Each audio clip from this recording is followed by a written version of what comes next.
All right, let's talk about one of the biggest questions out there. When will the world end? For centuries, this one single verse has been at the center of that conversation. But what if there's a good chance we've been looking at it from the wrong angle? Today, we are going deep, and I mean deep, into Matthew 24:14. Here it is. And this gospel of the kingdom will be proclaimed throughout the whole world as a testimony to all nations, and then the end will come. On the surface, it seems pretty straightforward, doesn't it? A message gets out to everyone, and then, boom, the end arrives. But, the devil is always in the details. And this one sentence actually brings up two huge, game-changing questions, like who is actually supposed to be delivering this message? And maybe even more important, when is all of this supposed to happen? So let's get into it and see what we can find. The first real clue to unlocking this whole thing isn't even in the verse itself. It's all about the context. We've got to step back and ask, who was Jesus even talking to? And what were they talking about? And this part is absolutely critical. See, this wasn't some big public speech. It was a private chat between Jesus and his Jewish disciples. And listen to the topics on the table: the destruction of their city's temple, a future tribulation for their people, and the end of their age. So right away, you see this isn't some generic global memo. It's a very specific message for a specific people about a very specific time. Okay, so keeping that context locked in our minds, let's zoom in and really put this verse under the microscope. We're going to break it down into its three core parts and see what they actually mean. First up, you've got this phrase, this gospel of the kingdom. Now, it's so easy to think that's the same gospel message that churches share today, but it's not. In this specific setting, it's an announcement about something very different, that the long-awaited Davidic kingdom is about to be established. It's a prophetic witness to the entire world about God's specific plan for Israel. So, what about the whole world and all nations? Well, this is basically God making sure that every single person is in the loop. The idea here is that before this age can end, every people group on the planet will have heard this kingdom announcement and will have seen how Israel responds to it. Think of it as the ultimate final testimony. And that leads us to the big finale of the verse. Then the end will come. And here's the kicker. This isn't talking about the end of planet Earth. It's talking about the end of an age. From a Jewish perspective, it's the moment God's kingdom offer to the nation of Israel closes. It's the end of a chapter, right before judgment comes and that Davidic kingdom officially kicks off. All right, so if this is a future proclamation, that brings us back to one of our big questions. Who on earth is actually making it?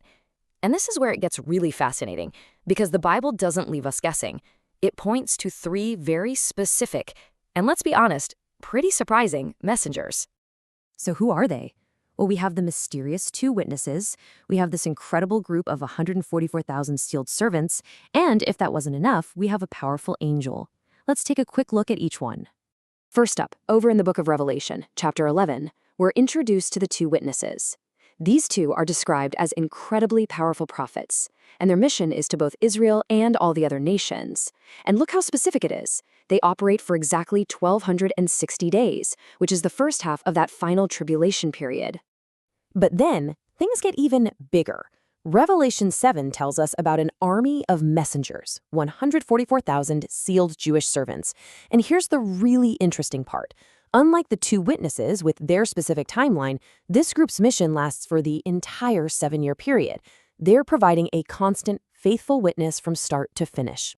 And finally, just to make absolutely positively sure that nobody can say they didn't hear it, Revelation 14 describes the ultimate broadcast, an angel flying right through the middle of the sky, proclaiming this gospel to every nation, every tribe, every language, and every person. This is it. This is the final, can't miss it, global testimony. So we have these three distinct groups of messengers. The big question is, how do they all fit together? Well, to really see the full picture, we've got to map their missions onto that prophetic timeline the Bible calls Daniel's 70th week. Let's walk through it. So, the final 7-year period kicks off. Right away, for the first half, those two witnesses are on the scene, doing their thing. But notice the 144,000. They're proclaiming their message the entire time, all 7 years. Then, as things get really intense in that second half, the angel shows up to make that final universal announcement. It's this incredible layered strategy, and it all builds up to one single moment, the return of the Messiah. You see, the real takeaway here isn't that this is just a sequence of events. It's more like a symphony. These ministries are not a relay race where one passes the baton to the next. They're actually overlapping, happening at the same time within that 7-year window. You've got the witnesses, the 144,000, and the angel, all working to do one thing: completely saturate the globe with this final testimony.